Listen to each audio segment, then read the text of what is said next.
Welcome everyone. Thanks for joining me for this coaching event tonight. In case you haven't met me, I am Rosann Cunningham, your host for this event. I'm an integrative nutrition health coach, having received my training from Institute for Integrative Nutrition. I got somebody else coming in here. I'm also a National Academy of Sports Medicine certified personal trainer, and I'm the author of the book, Fuel Your Fire: Secrets to Living Your Healthiest Life.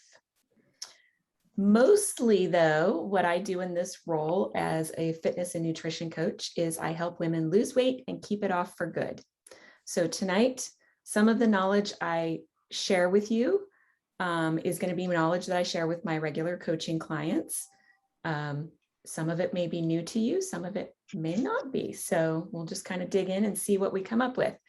You might want to have a pen and paper handy to jot down some notes as we go, so that if you aren't already implementing these changes, you can start implementing them as soon as possible.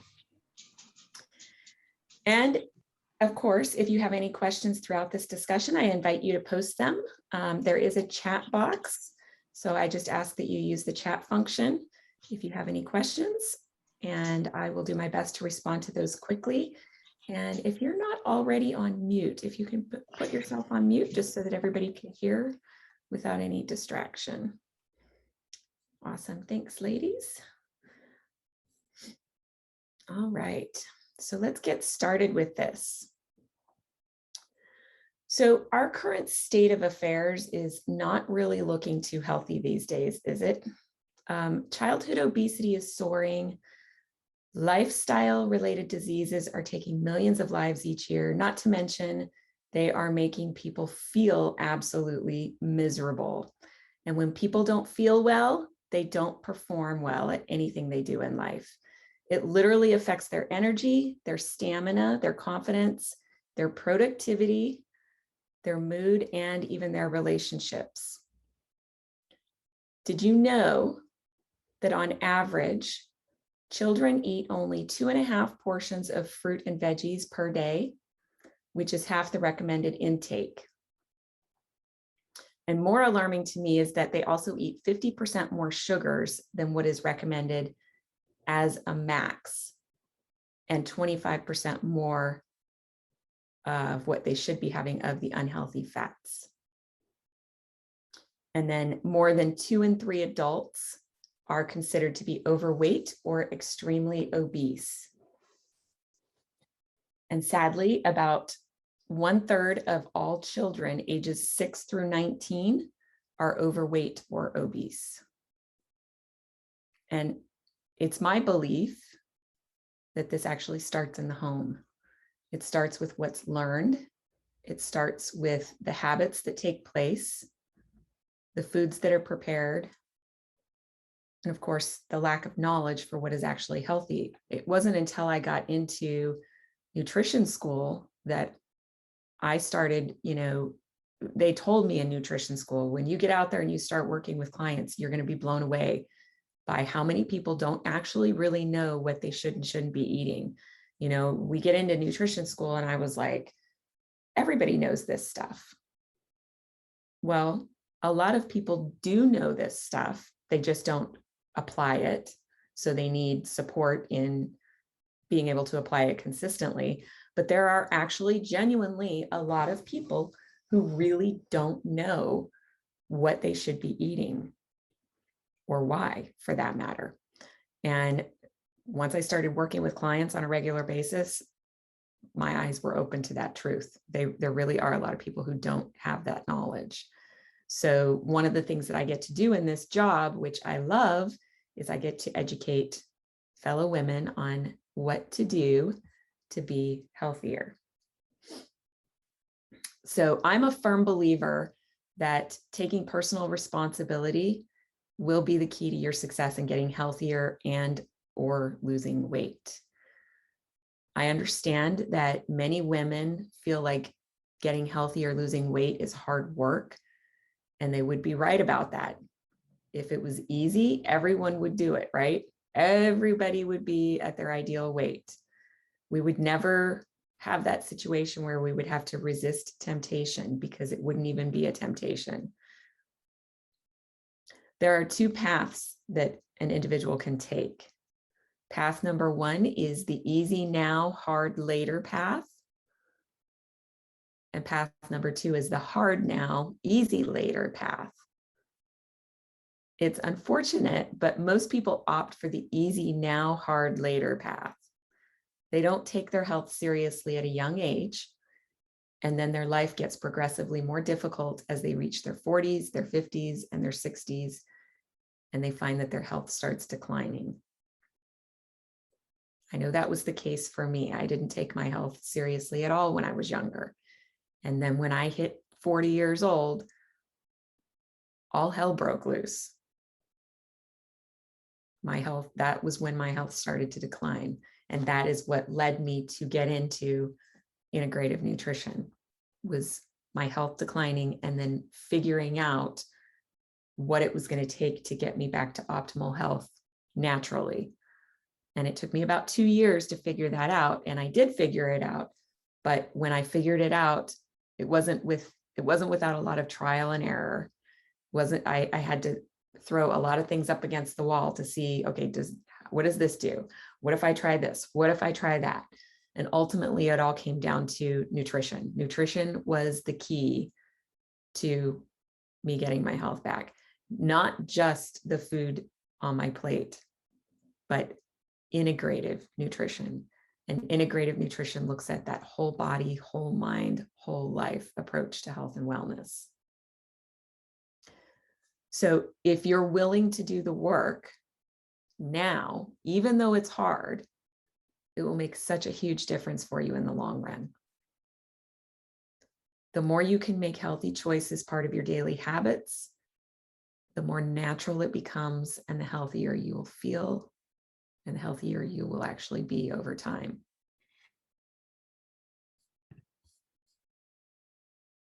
So my intention tonight is to open your eyes and your mind to the truth around nutrition, because it can be very controversial depending on who you're talking to. And there are a lot of old school myths that really need to be debunked. Now, I don't have time to go over all of those old school myths with you tonight, because there's a ton of them. But I will tell you, again, going back to when I went through nutrition school, I learned many schools of thought. I got to see every perspective. I got to learn the modern medicine scientific views on things. And I got to learn the, I don't know what you would call them, like the all natural points of views. So I got to see arguments on both sides of the spectrum. And the cool thing about that was then I was able to use the freedom of seeing that and then being able to make a decision for myself, because ultimately nutrition is a bio-individual thing. Each person has a bio-individual makeup. Your body is, yes, we are all made from the same God. We are all our own, we all have the same, physical makeup, but chemically, we are slightly different, each person individually. We have a different, what do you want to call it? Thumbprint, fingerprint of health. And so you can't take, well, you can, it's not wise. You can't take one method of health and apply it to everybody, because everybody is different and unique. And what works well for one person may or may not work well for another person based on that.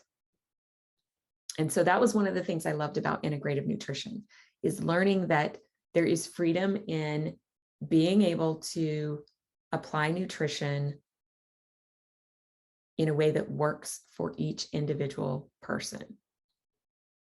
Now, that said, a lot of things with nutrition are, how do I want to say this? A lot of things with nutrition they do work for a lot of people. It's not something you can just kind of reinvent the wheel on.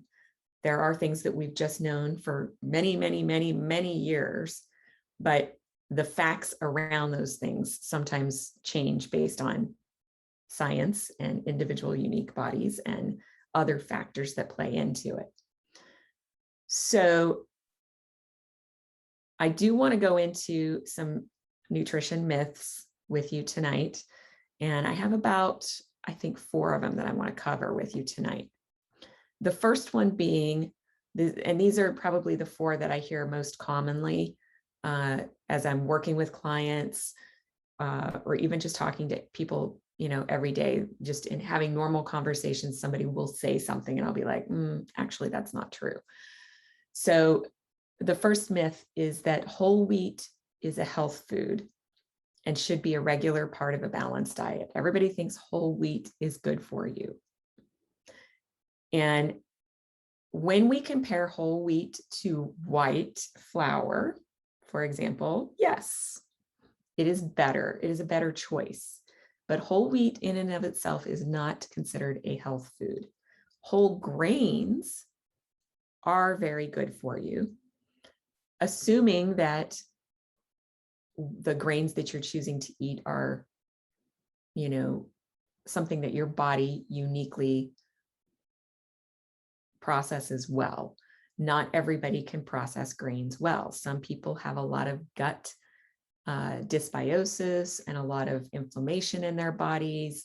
And some people are struggling with autoimmune diseases and various hormone imbalances and things like that, that can all contribute to food sensitivities. Some people have leaky gut, that contributes to food sensitivities. And so there's a large portion of the population who actually cannot process wheat or gluten very well. So the truth is, eating wheat is actually one of the culprits to many health problems that people struggle with. It can cause fatigue, weakness, lack of mental focus. It can increase your appetite, leading to overeating. It can exaggerate blood sugar, cause problems with your body's pH level.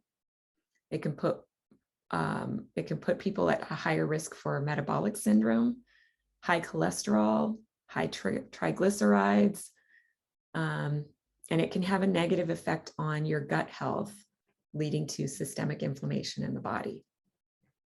So excluding wheat from your diet also means eliminating gluten, which many people are unknowingly sensitive to.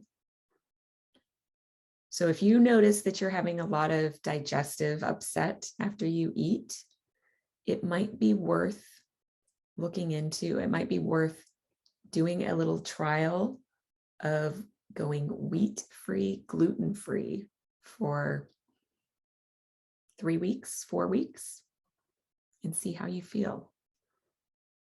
And then start reintroducing it slowly again and see how your body responds. If you have a sensitivity to it, your body will tell you as soon as you start to reintroduce it. And then in that case, there's other issues going on, probably with your gut health, that you want to seek out some assistance with getting your gut healthier. Okay. The second myth that I hear a lot, and this is probably the one that drives me the most crazy, is that eating fat makes you fat. So if you want to lose weight, you need to eat less fat. No, that is not true. It's not fat that makes you fat. It's sugar that makes you fat. Excess sugar in our diet in any form, natural or added, should not exceed 24 grams per day for women and 12 grams per day for small children. Now, if you have a child who is under the age of 18, but is the size of a petite adult, they could have a little bit more sugar. For example, my 12-year-old and my 16-year-old, they're about the same size as me. So they can have a little bit more sugar. But if we're talking toddlers, little kids, 12 grams per day or less is really what's recommended for kids.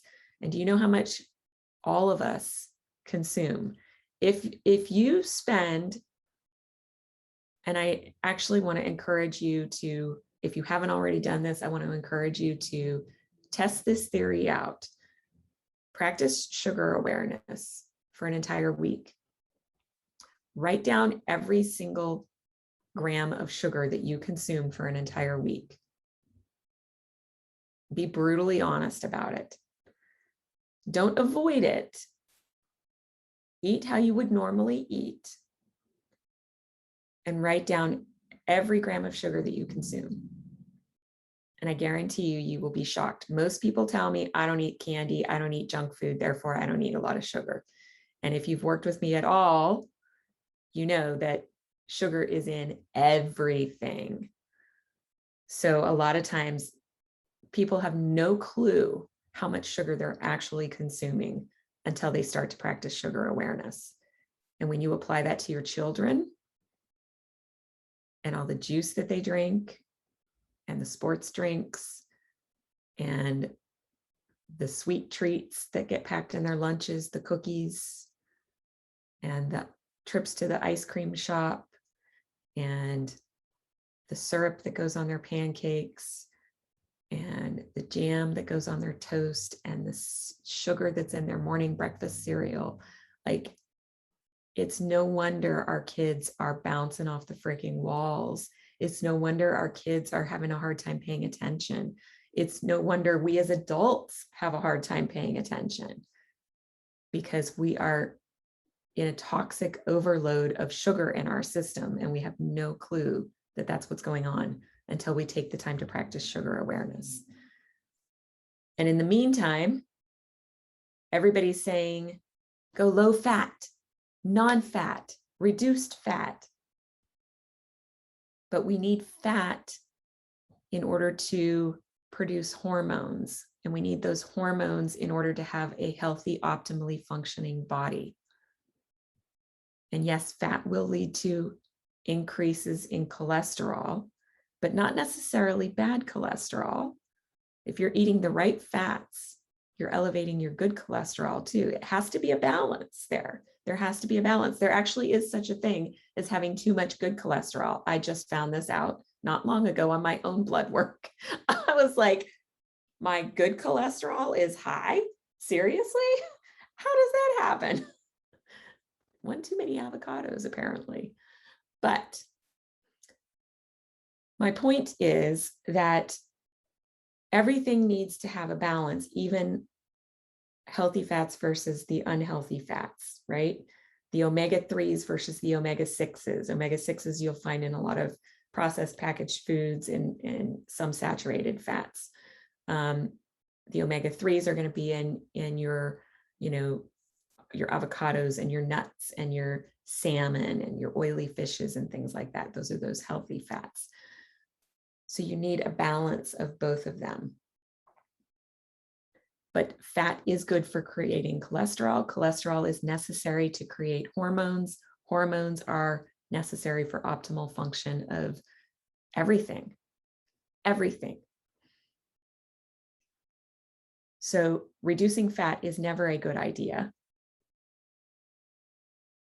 And if you want to lose weight and you want to have a metabolism that functions like it's on fire, then you need to reduce sugar and eat your fats, your healthy fats.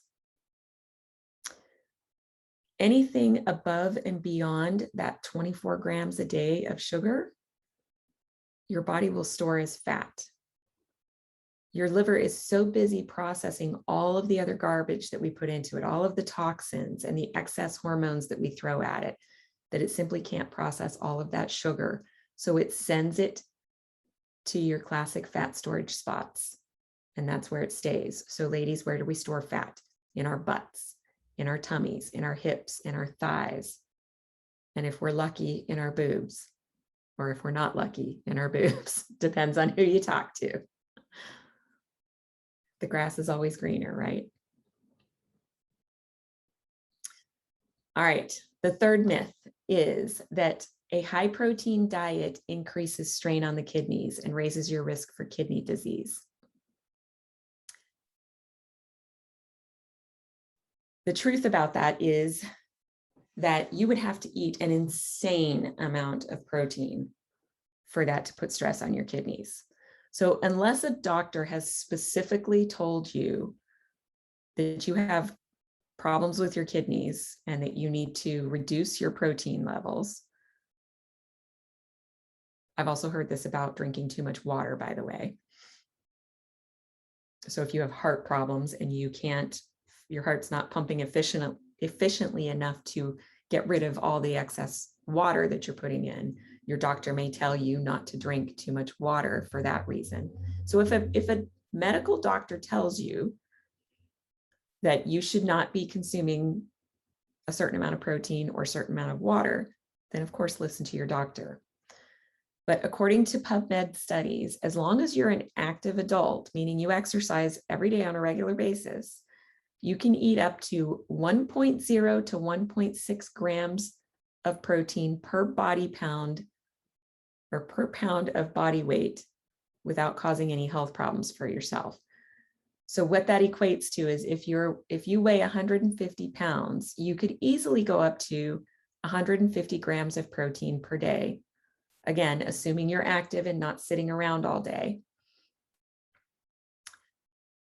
And you would not have any health problems from that. Now, I will tell you that consuming 150 grams of protein a day is really freaking hard to do, which is why you will probably never be in a situation where you'll be consuming too much protein for your kidneys to handle. If you stop to think about it, your average chicken breast that's about 4 ounces of meat, 4 ounces, so like the palm of your hand size chicken breast, has 25 grams of protein in it. So even if you were to eat 3 chicken breasts a day at 25 grams of protein, you're still not anywhere close to 150 grams at 150 pounds of weight. So you see how protein is actually very difficult a lot of people actually don't eat enough protein because they can't find other ways to add it into their diet. And it's actually really necessary for an optimally functioning body and for muscle repair and muscle building. And if you want to have that lean, sexy physique, that starts with having muscle. Muscle weighs more than fat, but it is more lean. And so the more muscle you have, the more your body composition will change, the more efficient your body will become at burning calories, the more efficient your metabolism becomes as your muscle increases, the amount of muscle in your body rather increases. And so it's super important that you are, doing activities that are building muscle, but also eating enough protein to sustain that muscle and to help it grow. And the fourth myth that I hear a lot, and this one kind of drives me crazy too, is that eggs cause high cholesterol. So if you go get your blood work done and your doctor says, oh, your cholesterol is high, stop eating eggs. No, that's not how this works. The truth is eggs are actually really healthy for you, and they come with a lot of heart health and metabolic health benefits. Dietary cholesterol does not necessarily correlate to high cholesterol levels in the human body unless it's oxidized cholesterol. So what that means is, yes, this can happen when you're cooking eggs. If you're frying eggs for a super long time at a super high heat, then yes, they will become oxidized rather. And yes, then in that case, it can lead to bad cholesterol. But most people don't fry their eggs for a super long time at super high heats or high temperatures rather. So to avoid this issue, cook them at a lower temperature and carefully consider what you use to cook them. Olive oil is a good choice as long as it's at a low temperature. Olive oil does not have a high smoke point, so it does become oxidized if you cook olive oil at too high of a temperature. Coconut oil is a good choice. It does have a higher smoke point, and so does avocado oil. And grass-fed butter is a good choice as well. I would not cook them in leftover bacon grease that's still sizzling hot in your pan, even though it will probably taste fabulous that way, because we all like our bacon, right?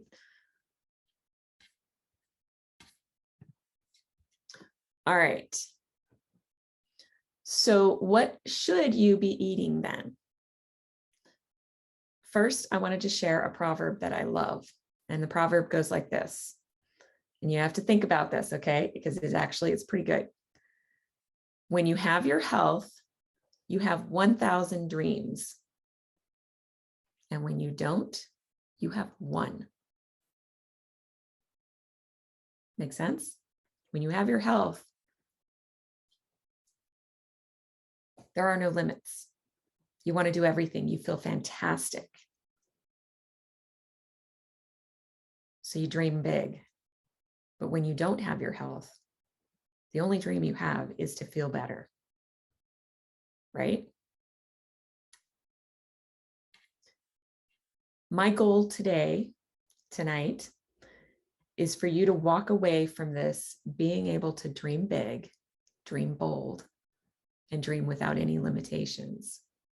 To be able to walk away from this knowing what you need to do to be healthy, knowing what you need to do to lose weight, and then knowing how to apply it. To do this, you need to fuel your body the right way. And when you fuel your body the right way, that leads to confidence and excitement about everything else in your life that's ahead of you. During nutrition school, I learned over 100 different dietary theories. 100. I learned it all. Ketogenic, paleo, the peanut butter diet, the cabbage soup diet. There's so many of them. There's so many of them. I've only named off 4, but there's hundreds of diets out there. And the biggest takeaway I got from learning about all these different diets was the knowledge that all diets work, but most of them are not sustainable. Can you imagine eating cabbage soup for the rest of your life? It's not sustainable. So as soon as you stop the diet, you resort back to your old habits and choices, which then leads you right back to where you started in the first place. So I've taken what I know to be healthy from a handful of diets and from my nutrition training, and I've put together a weight loss integrative nutrition-based lifestyle approach to get healthier. And it works, and it's sustainable when it's applied on a consistent basis. And that is often the difficult part, right? That is the part where people struggle the most. Tell me what to do, and I'll do it. But not everybody does it. That's human nature. And that's why it's good to have a health coach, shameless plug. That's why it's good to have a health coach on your side. Somebody who's going to guide you, somebody who's going to hold you accountable, somebody who's going to keep encouraging you and keep pushing you to stay on track, to do what's best for your health. Some would say that the lifestyle approach that I've come up with is similar to paleo. And it does have some similarities, but it isn't exactly the same. During the Paleolithic period, many thousands of years ago, people ate primarily vegetables, fruit, nuts, roots, and meat, which varied depending on the season and availability. And based upon scientific research, examining the types of quantities of foods our hunter-gatherers and ancestors ate, the foundation of the paleo diet is lean meat, including ostrich and bison, as well as organ meats, seafood, fresh fruit, and non-starchy vegetables, all of which are a far cry from the standard American diet. Today, these staples have been largely replaced with refined sugar, high fructose corn syrup, cereal, bread, potatoes, and pasteurized milk products. Most people eat a much narrower selection of fruits, vegetables, roots, and nuts, and in lesser qualities than our caveman or cavewoman ancestors did. Women who have worked with me over the past 3 years have eaten real food aligned with this paleo method, although not exact, because I am okay with high quality bread, specifically like bread that has oats and nuts and seeds in it, and it's whole grain, or in some cases, sourdough bread. I'm also okay with dairy as long as it's something that you can tolerate and that you're not sensitive to. But that should be tested, because a lot of people think that they're not sensitive to it until they pull it out of their diet for a while and then add it back in. And then they realize, oh, I really am sensitive to this. And anytime you're sensitive to a food, it's going to cause damage and inflammation in your body every time you eat that food. So that's why it's important to eliminate it for a while to test out whether or not it is something that you're sensitive to. Even if it's your favorite food in the whole world, it's worth it to eliminate it for a short time just to test it out to see if you're sensitive to it. And then if you are sensitive to it, then you need to take steps to figure out what's going on at a deeper level so that you can heal, so that you can then return to eating the foods that you love, because that is possible. A lot of people, when they go gluten-free, you have to either be 100% gluten-free or it will still create damage within you if you're sensitive to it.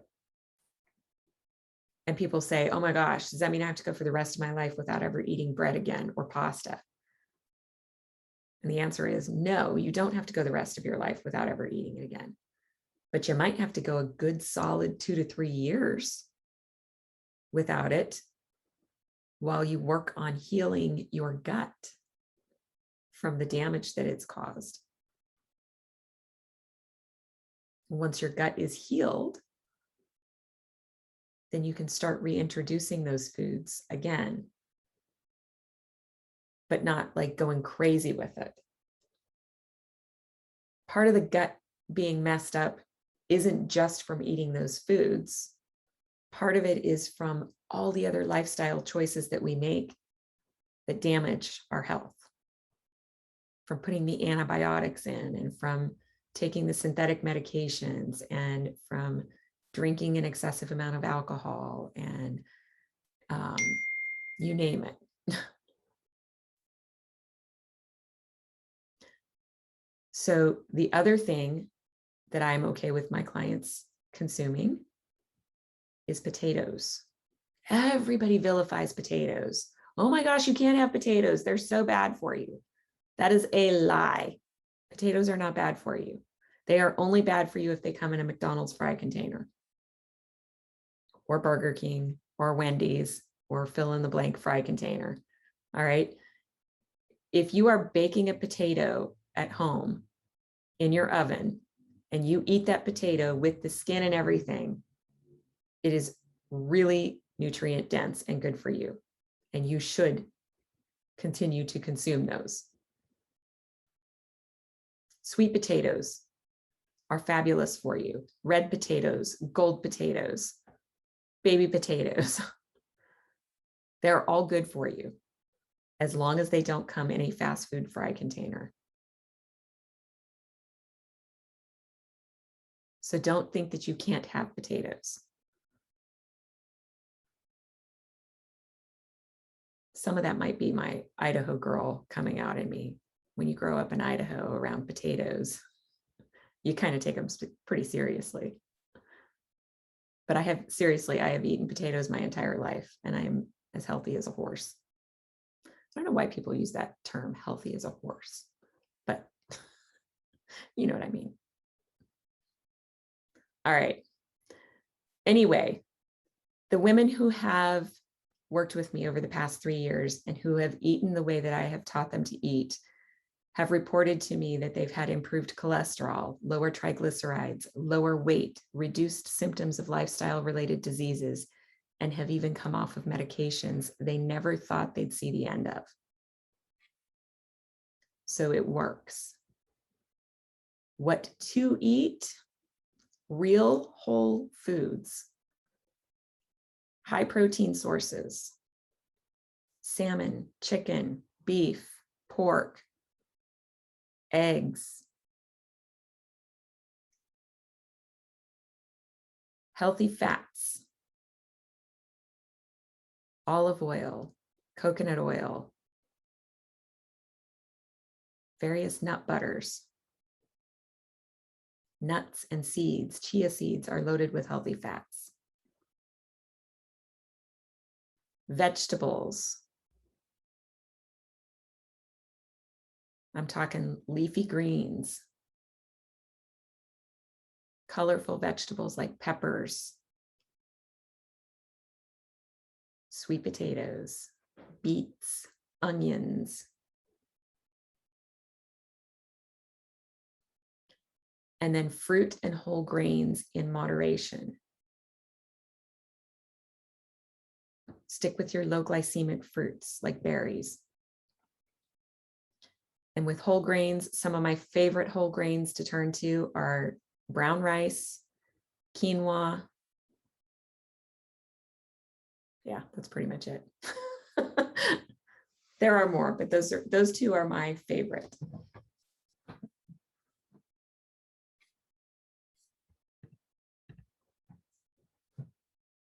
All right. Never be hungry and never be full. When you eat the right foods, you'll be satiated for a longer period of time. That said, you should not be skipping meals. Eating at regular intervals throughout the day and eating the right foods when you do eat will contribute to a balanced body, to balanced blood sugar levels, balanced hormones, and an active and fired up metabolism.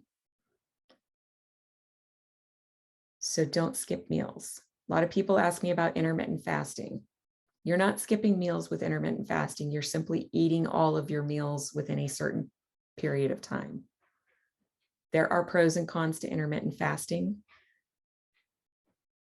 This particular coaching event is not about intermittent fasting, so I'm not going to get into it too much. Like I said, there are pros and cons to it. It is a diet, just like anything else.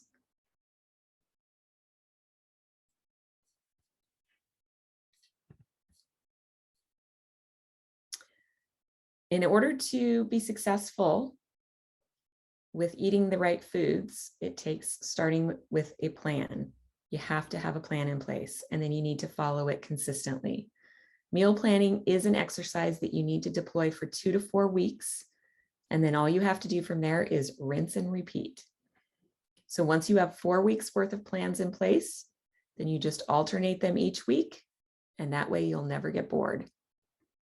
Plus, nutritional diversity is important for your success. So if you eat the same foods week after week after week, you're bound to have a deficiency somewhere, because it's not very likely that your 1 week of meals is covering every nutrient that you need in order to thrive. So a couple of steps to build your meal plan. Step 1 is plan your week. See what's currently scheduled, such as business meetings, time with your children, social activities, or workouts. You should be packing and taking meals with you so you never find yourself without an optimal meal when you need one. Step 2 is go shopping, or you can order your groceries online, which is what I do to save time. Prepare enough dinner each night for leftovers the next day. This makes meal planning so much easier and your grocery bill less expensive. Also have a variety of go-to breakfast choices, including smoothies, oatmeal, eggs, and Greek yogurt. Always shop the perimeter of the store to avoid processed foods. That is another benefit of doing online shopping and having your groceries delivered. If you are in a place that offers that, is that we tend to be creatures of habit. We tend to buy the same ingredients over and over again. So once you've bought your groceries once online from your favorite store, they typically will save that purchase order. And the next time you go in to order your groceries, you bring it up and you just hit reorder.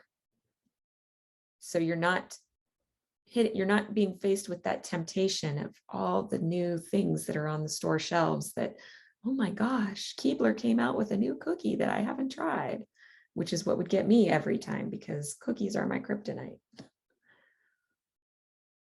Now I don't have to worry about it. Step 3, never, ever, ever go to bed without making your lunch first. I'm going to repeat that. Never, ever, ever go to bed without making your lunch first. Always look at your meal plan the night before to see what food prep needs to be done for the next day, if any, and get it done before you go to bed. Sort of like doing the dishes before you go to bed, because nobody likes to wake up to a messy kitchen first thing in the morning. That is actually one of my habits that I try to do, is I try to do my dishes every night before I go to bed, even if it's just 3 glasses in the sink, because then I don't have to worry about it when I wake up the next day. Everything's done. And step 4, rinse and repeat. Smile, enjoy the process. Enjoy the process of knowing that it's a path to your dream body. The more you plan for it, the more you stick to that plan, the closer you will get to the body that you want, to the weight that you want. And I'll just add that weekly customized meal plans over the course of 12 weeks or longer are part of my Weight Loss for Life program that my clients sign up for. So if you are at a point where you are just like, I'm not doing meal plans, but I need to lose weight, you might want to consider signing up with me, because that's something that I do as part of that program. So you don't even have to think about it. They are customized to your max calories, your max protein levels, your max sugar levels, and your particular preferences for what types of foods you like or hate. All right, become a 1 liquid man or woman. So many people tell me that they don't like drinking water. I hear it every single day. The struggle is real. You really need to be trying to drink half your body weight in ounces of water each day.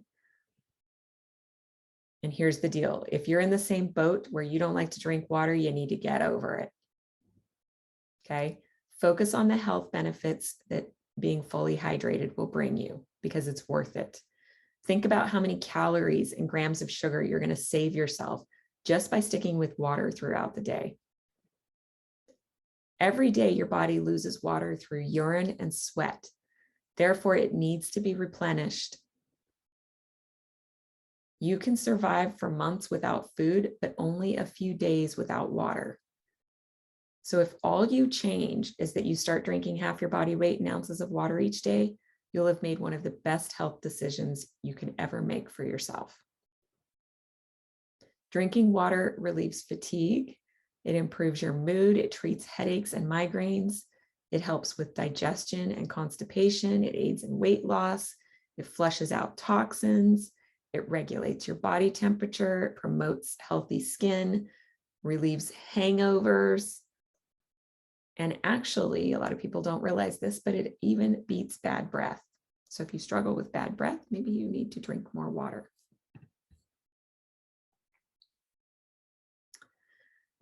So natural energy stimulation has a multitude of benefits. If you struggle with fatigue and low energy on a daily basis, your body is telling you it's time to assess your health and lifestyle choices. Drinking sugary energy drinks is not the answer to chronic feelings of weariness and lack of energy.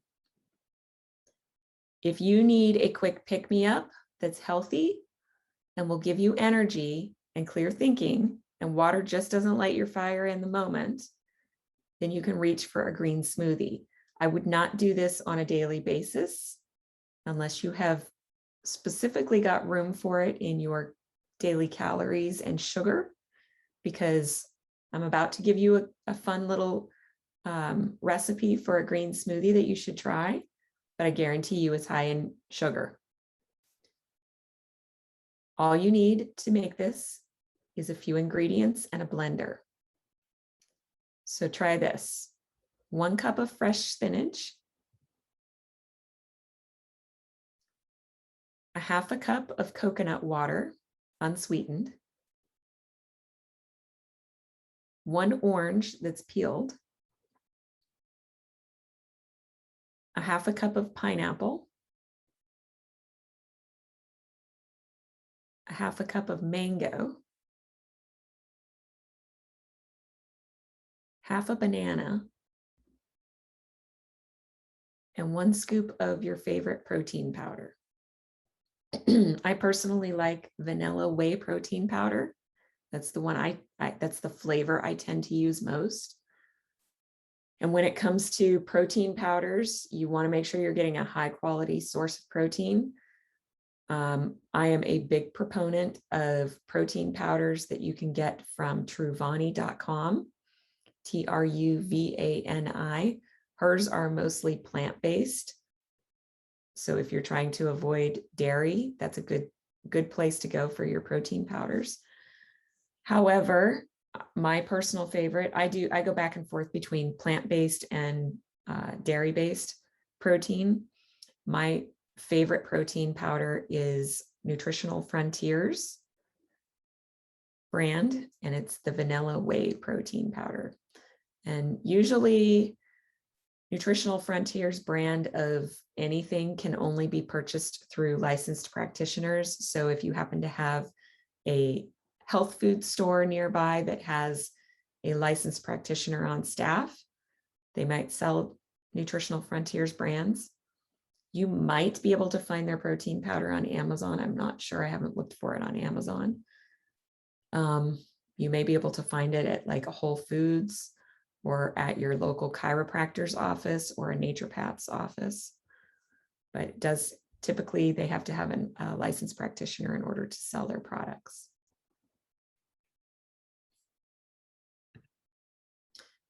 Herbs. A lot of people forget about using herbs when they cook, or they don't even know that they should be using herbs.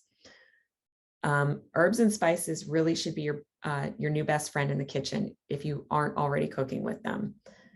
They can be used in so many dishes and are perfect for adding life to otherwise bland food without piling on extra calories. Not to mention they come with their own set of superfood health benefits in many cases.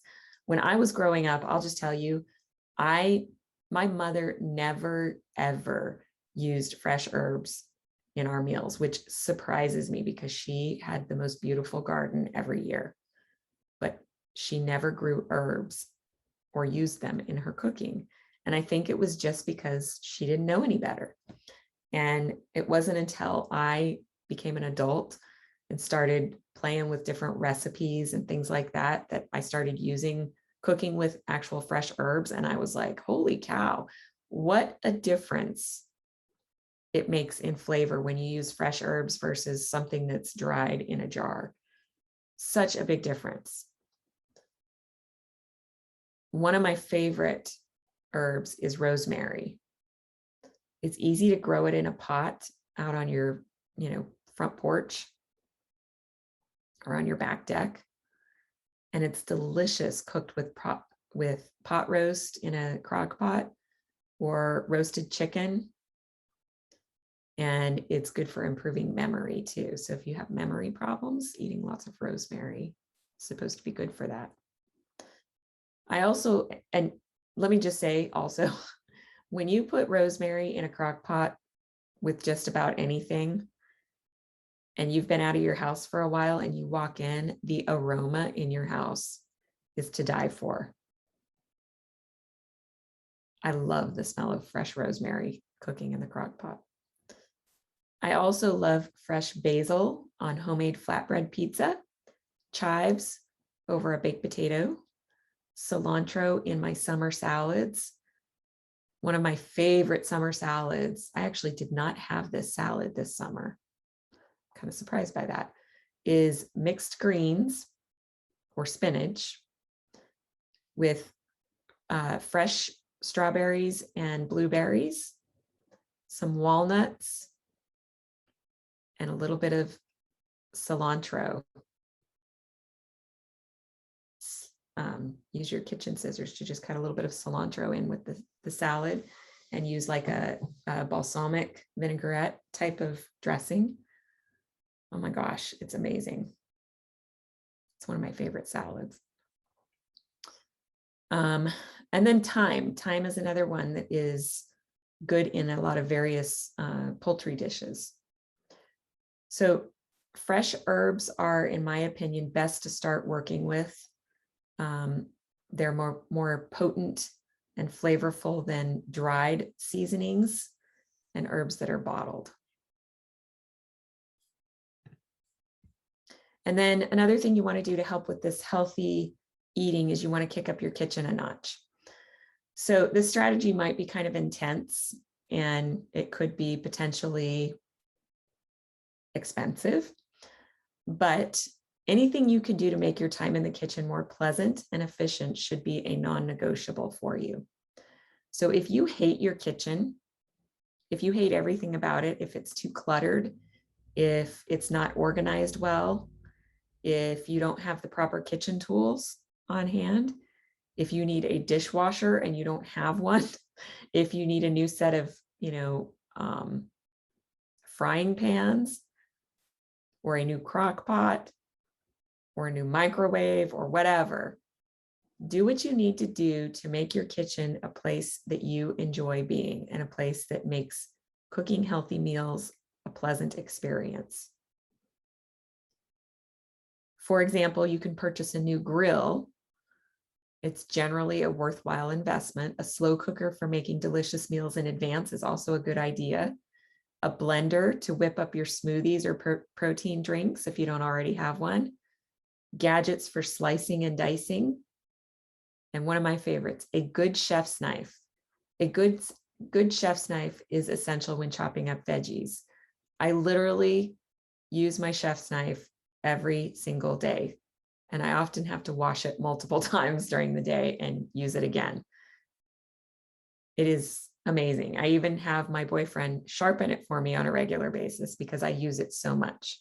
Probably more than any other knife in my kitchen, I use my chef's knife. And if you haven't used a chef's knife yet because they're so big and scary looking, give it a try. Seriously, give it a try. They are amazing. Likewise, a good meat knife helps with getting the right portion sizes for grilling your chicken or your steaks. A good meat, what do you call it? A meat cleaver.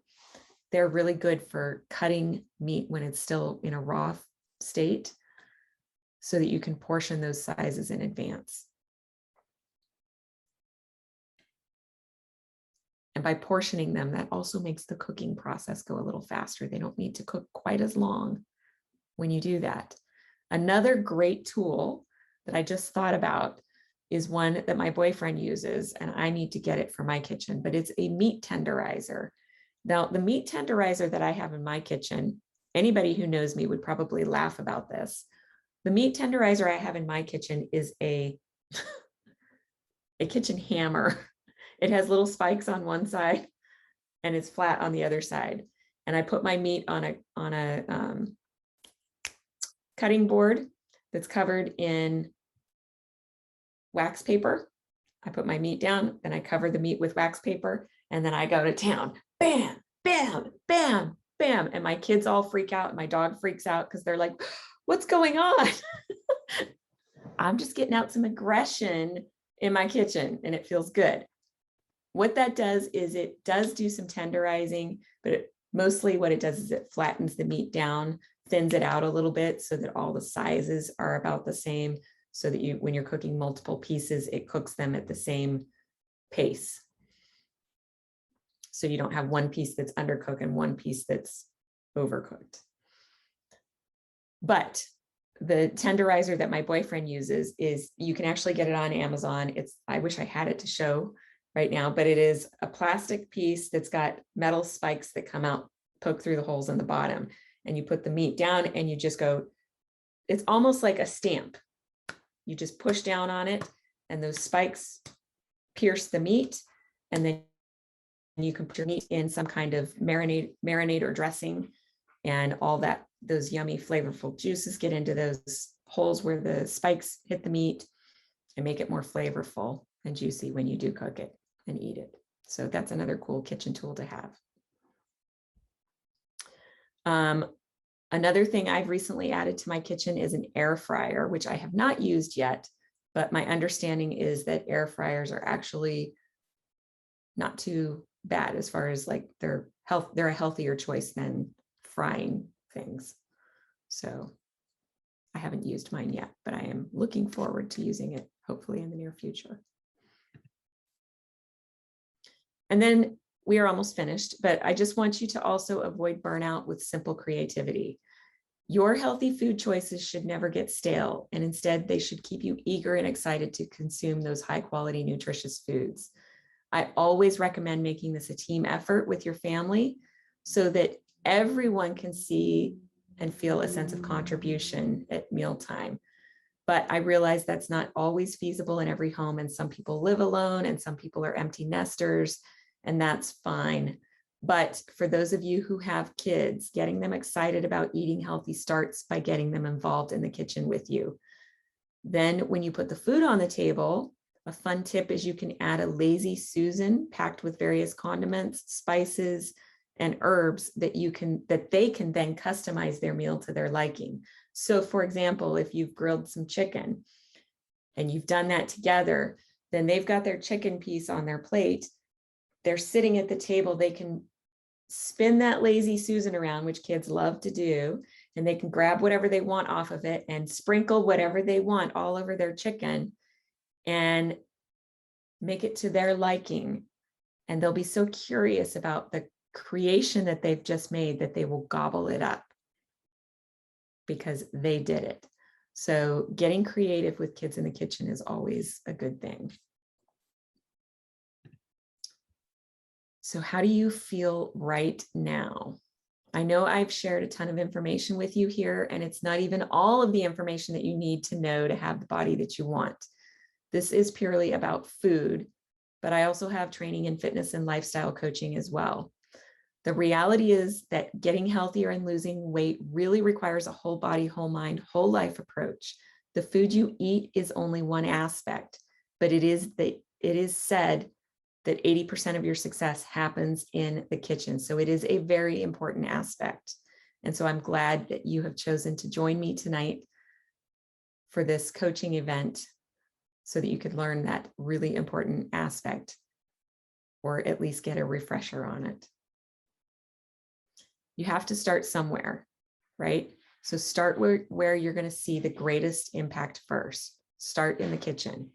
Healthy eating is a staple of a high quality lifestyle, and it is something to put time and energy into, as the side effects include more energy, improved self-esteem, weight loss, of course, and it will give you an amped up vigor for life, what I like to call fueling your fire. So we are done, but you are probably just getting started. So if you feel that you need support on your journey and you're not already working with me to achieve your health and weight loss goals, I'm more than happy to come alongside you and guide you to the success that you're seeking. If you want to learn more about my Weight Loss for Life program, just reach out to me and let's get you scheduled for a free health consultation, and then we can take it from there. So thank you so much for taking the time to join me today for this coaching event. I love sharing my passion in for health and wellness with women who are eager to transform their health and lose weight. If you have any questions, you can ask me in the chat, or you can take yourself off mute and ask me. Or if you would rather not do that, you are free to go ahead and send me an email at rosann@rosanncunningham.com. That's ROSANN, no E's in my name, at Rosann Cunningham, CUNNINGHAM.com. I'm always here to support you. So ladies, what do you think? Any questions for me? I know a few of you are already working with me or have worked with me in the past. Good refresher. Yes, Linda, go ahead. Yeah, can you hear me? Yep. Can you repeat the ingredients in that? You said 1 cup of fresh spinach, half a cup of coconut oil, 1 orange peel. What was after that? Yeah, so it is 1 cup of fresh spinach, half a cup of coconut water, unsweetened. Coconut water. Yes, 1 orange that's peeled, half a cup of pineapple, half a cup of mango, half of a banana, and then 1 scoop of your favorite protein powder. I bought the powder at CVS. Is that okay? I mean, I don't know. Can't think of the name of it. I can't really say without seeing the label on it or the brand. So if you want to email me a copy of a picture of the ingredient label and the brand, I can take a look at it for you afterwards and let you know if that's something that's a good high quality protein powder. Did you say it's trubani.com, TRUBANI? Yeah, T as in Tom, RUV as in Victor, ANI.com. They have a lot of great supplements on their website, protein powders, collagen. Their marine collagen is fabulous. And marine collagen is actually something that I recommend for good gut health. And I recommend it for your skin and your hair and your nails. It's unless you have an allergy to seafood or shellfish, it's probably one of the most absorbable forms of collagen that you can get is marine collagen. There's no flavor to it and there's no odor to it. So it can mix easily with your coffee, with your tea, with just about anything. Although I've heard that it doesn't mix well with cold drinks, so that it gets clumpy. So I would stick with mixing it with something warm. Any other questions? Thoughts, comments? No? All right. Okay, ladies. Well, I'm going to go ahead and end this call and let you all get back to your evening. So thanks so much for joining me tonight. It was so nice to see your beautiful faces. And you know where to find me if anything comes up, all right? All right. Have a great evening, okay?